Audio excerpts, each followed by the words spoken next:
The Elias Makos Show on CJAD 800.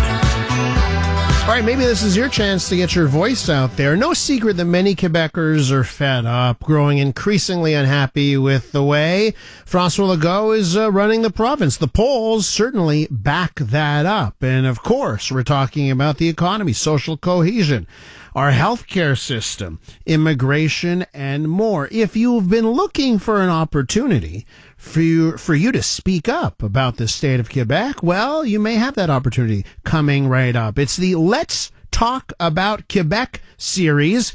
They're going to be doing an event in the Eastern Townships coming up. Marc Perez is organizer of the Coalition of Independent Thinkers behind Let's Talk About Quebec. Marc, welcome to the program.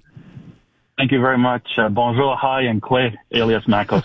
Thank you very much for having me here today. Bonjour, hi to you. First things first, let's just talk about the name of this organization, Coalition of Independent Thinkers. That in and of itself is saying a lot. You're trying to communicate something when you call your organization that. Tell me about what the Coalition of Independent Thinkers is.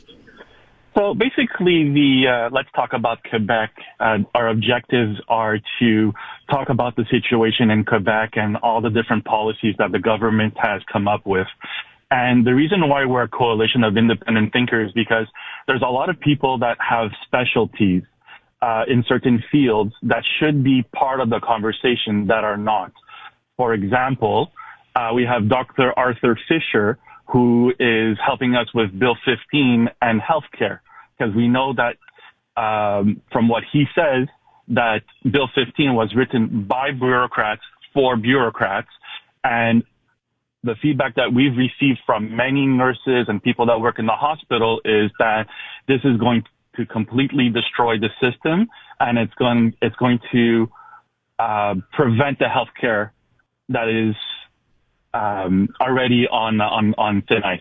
So, it's interesting on the subject of healthcare, right? I know a lot of people would argue that the system is already in dire straits and broken, can't get any worse. We've got to do something different. But to your point that you feel that some voices aren't being heard, right? There's so many outlets, right? Especially now in the age of the internet to get your voices heard. Right here on CJAD, I think all day throughout our schedule, we're giving voices like we're doing with this interview. So do you really mean that people simply aren't having their voices heard? Because I understand that we're not happy with decisions, but I think there's so many outlets to get voices heard in this province. That's correct. And the big issue that we're having right now is that we don't have a centralized way to get all that information into one place. So that's why we're building a website where people will be able to consult the website, and if they sign up to it, they'll be able to vote and give their input and recommendation. And, the think tank is really a grassroots movement by people for people. And I'm using my experience as a digital marketer to give the tools to the people to make sure that, these ideas are heard by everyone. And then we try to form some sort of consensus, because once we are united, we are stronger. Divided, we fall. So would you say you're apolitical? We are apolitical for the think tank, yes. Our objectives are to build policies and understand what the needs are, and with the hope that in 2025, 2026, if the think tank believes that our best path forward is to build a new party, then yes, that will be the way forward, and we will use what we have learned from the think tank as the policies of the party. So it's this Sunday that you're holding an event in the Eastern Townships, right, in Sherbrooke? That is correct. We have the starting point. Everybody could come to the Royal Canadian Legion in Sherbrooke for 3 p.m. It's preceded by a rally where we decorate our cars with slogans and dissatisfactions, and to continue to raise awareness, and as we make our way to the Legion. Have you been doing this around the province, or is this the first stop on the tour? So this is actually the 7th rally that I've personally organized. Mm-hmm. We've had it in the last month. We had one in Sainte-Anne-de-Bellevue, and we go across Quebec. And I made a promise that I was going to hold one every month, and I'm sticking to that promise and having one every month. And in the month of May 31st or June 1st, I want to have a mega one where we all head towards Quebec, which it should be the second or third year anniversary of Bill 96. So, and so you're bringing up Bill 96 here, and it leads me to my next question. Through the 7 rallies and what you've heard, what is top of mind of Quebecers? Is it the stuff like Bill 96? Is it the healthcare system? What are Quebecers telling you when they talk about Quebec that they're fed up? They're saying that their main concerns are always about the economy, immigration, jobs, opportunity. And when you start peeling out the root cause of all these problems, Bill 96 always comes up.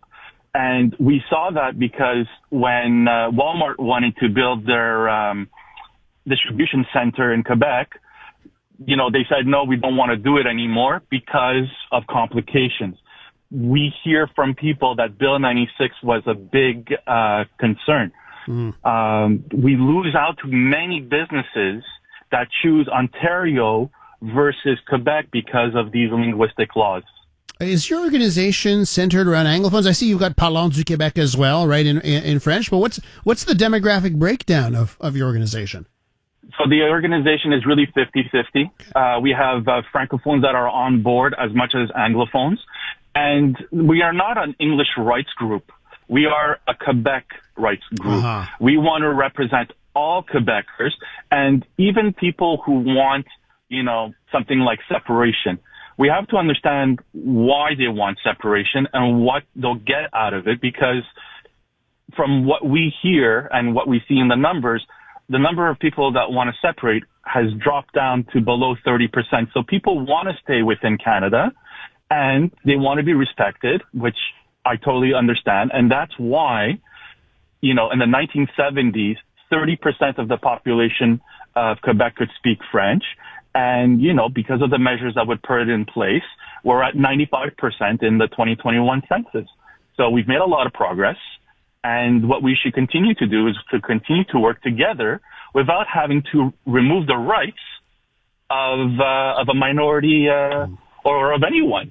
There's a way of doing it, making sure that everybody gets their cake and gets to eat it too. So, Mark, you mentioned your organization. It's apolitical. Of course, it's not lost on me. Quebec, we have a lot of political parties. We've got 5 major main political parties: the CAQ and PQ and the Liberals and Quebec Solidaire and the Conservatives. Those are the top 5 in my mind. So it seems like there are a lot of political outlets for Quebecers to have their voices heard. Do you feel, even with all of those options, there's still your voices and the people in your organization are still not heard in Quebec City at the National Assembly? Oh, absolutely. I mean, for the past 70 years, I think the Anglophone community has always said that to the Liberal Party of Quebec that they needed their voice.